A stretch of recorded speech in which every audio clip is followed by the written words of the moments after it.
Hello friends, இன்னைக்கு டேஸ்டியாக சிம்பிளாக ஒரு நெத்திலி குழம்பு எப்படி பண்ணுறதுன்னு பார்க்கலாம். இது வந்து நான் நல்லா தேங்காய் தக்காளிலாம் நல்லா அரைச்சி ஊற்றி பண்ணியிருக்கேன். ஸோ இது ரொம்ப சிம்பிள், பிகினர்ஸ் கூட ஈஸியாக ட்ரை பண்ணிடலாம். இதை ஸோ வந்து நீங்கள் வந்து நெத்திலி வந்து வீக்லி ஒன்ஸ் கன்சியூம் பண்ணிங்கன்னா ரொம்ப நல்லது. நெத்திலியில் வந்து நிறைய கால்சியம் சத்து இருக்குன்னு சொல்கிறாங்க.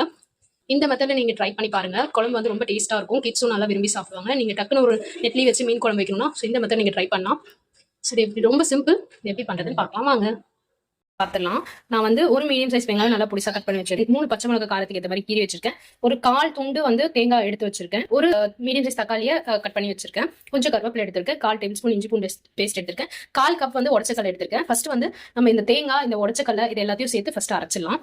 இந்த உடச்சக்கல்ல கூட நான் வந்து ஒரு 1/2 டேபிள் ஸ்பூன் சீரகம் ஆட் பண்ணிக்கிறேன். இது கூட சேர்த்து நம்ம கட் பண்ணி வச்சிருக்க தேங்காவையும் ஆட் பண்ணி நல்லா பேஸ்ட் அரைச்சி எடுத்துக்கலாம். இது பாருங்க, நல்லா வந்து அரைச்சி எடுத்துக்கிட்டேன் பவுடரா. இது கூட நம்ம கட் பண்ணி வச்சுக்க ஒரு தக்காளியை ஆட் பண்ணி இதை நல்லா பேஸ்ட் அரைச்சி எடுத்துக்கலாம். இது தண்ணியில எதுவுமே ஊற்ற வேண்டாம். இந்த தக்காளி இருக்கிற தண்ணியே கரெக்டா இருக்கும். ஸோ இதை நல்லா பேஸ்ட் அரைச்சி எடுத்துக்கலாம். பாருங்க, நான் வந்து நல்லா பேஸ்டா அரைச்சி எடுத்துக்கிட்டேன். நான் வந்து ஒரு லெமன் சைஸ் புளியை வந்து 1.5 கிளாஸ் தண்ணி ஊற்றி கரைச்சி வச்சிருக்கேன். இது வந்து ஒரு 2 பேருக்கு சமைக்கிறதுக்கான அளவு தான். ஸோ இது எல்லாத்தையும் தாளிச்சுலாம் வாங்க. தாளிக்கிறதுக்கு 3 டேபிள் ஸ்பூன் சன்ஃபிளவர் ஆயில் எடுத்துக்கேன். இதுல 1 டேபிள் ஸ்பூன் கடுகு ஆட் பண்ணிக்கலாம். வச்சு நம்ம கட் பண்ணி வெங்காயம், பச்சை மிளகாய், இஞ்சி பூண்டு பேஸ்ட் கருவேப்பிலை ஆட் பண்ணிக்கலாம். இதை நல்லா ஒரு கோல்டன் ப்ரௌன் கலர் வர வரைக்கும் வதக்கிட்டுக்கலாம். வெங்காயம் நல்லா வதங்கி வந்துருச்சு. இப்போ அரைச்சி வச்சிருக்க தேங்காய் உடச்சக்கல்ல பேஸ்ட்டை வந்து இதில் ஆட் பண்ணி நல்லா ஒரு 5 மினிட்ஸ் லோ ஃப்ளேம்ல வச்சு 1 டேபிள் ஸ்பூன் வந்து கார மிளகாத்தூள், 1 டேபிள் ஸ்பூன் மல்லித்தூள், 3 டேபிள் ஸ்பூன் குழம்பு மிளகாத்தூள் எடுத்து வச்சுட்டேன். இது எல்லாத்தையும் இந்த புளி தண்ணி ஆட் பண்ணி கரைச்சிக்கலாம். இதை நல்லா கரைச்சி வச்சுக்கிட்டேன். நல்லா வதங்கி வந்துருச்சு. இப்போ நம்ம கரைச்சி வச்சுட்டு புளி தண்ணி இதில் ஆட் பண்ணிக்கலாம்.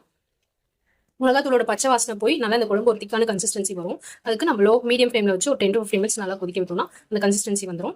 குழம்பு பாருங்க, நல்லா ஒரு 10 மினிட்ஸ் கொதிச்சு வந்துருச்சு. எண்ணெல்லாம் தெரிஞ்சு மேலே வந்துருச்சு. ஒரு நல்ல திக்கான கன்சிஸ்டன்சில வந்துருக்கு. நம்ம தேங்காய் உடச்சக்கல்லாம் போட்டிருக்கிறதுனால குழம்பு வந்து சீக்கிரமாவே கொஞ்சம் திக்கான கன்சிஸ்டன்சிக்கு வந்துடும். ஸோ இவ்வளவுதான். பாருங்க, நான் வந்து ஒரு 250 கிராம்ஸ் நெத்திலியை வந்து நல்லா வாஷ் பண்ணி எடுத்து வச்சிருக்கேன். ஸோ இது வந்து நல்லா ஃப்ரெஷ்ஷான நெத்திலி. இது வந்து ரொம்ப குட் ஃபார் ஹெல்த் கூட. நெத்திலியில் வந்து நிறைய கால்சியம் சத்து இருக்குன்னு சொல்றாங்க. ஸோ இது வீக்லி ஒன்ஸ் வந்து உங்களுக்கு கிடைச்சா கூட நீங்க வாங்கி தாராளமாக கன்சியூம் பண்ணலாம். அதை ஃப்ரை பண்ணி சாப்பிட்டாலும் சாப்பிடலாம். அப்படி இல்லைன்னா இந்த மாதிரி குழம்பு வச்சு சாப்பிட்டாலும் நல்லா டேஸ்டா இருக்கும். தேங்காய் அரைலாம் அரைச்சு போட்டு. ஸோ இது வந்து நீங்க ஃப்ரை பண்ணி சாப்பிட்டீங்கன்னா நல்லா பொடிசா இருக்கிறதுனால கொஞ்சம் உடஞ்சிரும். பட் வந்து நீங்க நல்லா பக்குவமா ஃப்ரை பண்ணீங்கன்னா நல்லா டேஸ்ட்ல இருக்கும். ஸோ இது நான் எப்படி நெத்திலி ஃப்ரை பண்றது நெக்ஸ்ட் வீடியோல போடுறேன். ஸோ இப்போ இந்த நெத்திலியை வந்து நம்ம குழம்புல ஆட் பண்ணிக்கலாம். இப்போ நம்ம நெத்திலியை வந்து குழம்புல ஆட் பண்ணிக்கலாம். இது நல்லா ஜென்டிலா கலந்து விட்டுக்கோங்க. இது ஜஸ்ட் ரொம்பலாம் நம்ம குக் பண்ண வேணாம். நெத்திலி வந்து சீக்கிரமா குக் ஆயிரும். நல்ல ஒரு லோ ஃப்ளேம்ல வச்சு ஒரு 10 மினிட்ஸ் நல்லா லோவா கொதிக்க விடுங்க. ஏன் வந்து லோ ஃப்ளேம்னா மீன் வந்து டக்குன்னு உடஞ்சிரும். அது நல்லா குக் ஆகி. பட் வந்து அந்த மீனோட ஃப்ளேவர் வந்து குழம்புல இறங்காது. ஸோ மீனோட ஃப்ளேவரும் குழம்புல இறங்கி மீனும் நல்லா குக் ஆகும்னா நம்ம லோ ஃப்ளேம்ல 10 மினிட்ஸ் வச்சு நல்லா குக் பண்ணிக்கலாம். 10 மினிட்ஸ் ஆயிடுச்சு. நல்லா எண்ணெய் எல்லாம் திரிஞ்சு வந்துருச்சு. பாருங்க, நெத்திலியும் நல்லா குக் ஆகி வந்திருக்கு. நமக்கவே நல்லா இருக்கு. ஸ்மெல்லும் நல்லா இருக்கு. இந்த ஸ்டேஜ்ல நீங்க உப்பு வேணும்னா கூட உப்பு செக் பண்ணி போட்டுக்கோங்க. ஆல்ரெடி 1 டேபிள் ஸ்பூன் கழுவு போட்டுருக்கேன். அதுவே எனக்கு கரெக்டா இருக்கும். இது வந்து இந்த மெத்தட்ல ட்ரை பண்ணி பாருங்க. ரொம்ப டேஸ்டாவும் இருக்கும். கிட்ஸும் நல்லா விரும்பி சாப்பிடுவாங்க. ஸோ இந்த வீடியோ உங்களுக்கு யூஸ்ஃபுல்லா இருந்தா லைக் பண்ணுங்க, ஷேர் பண்ணுங்க, சப்ஸ்கிரைப் பண்ணுங்க.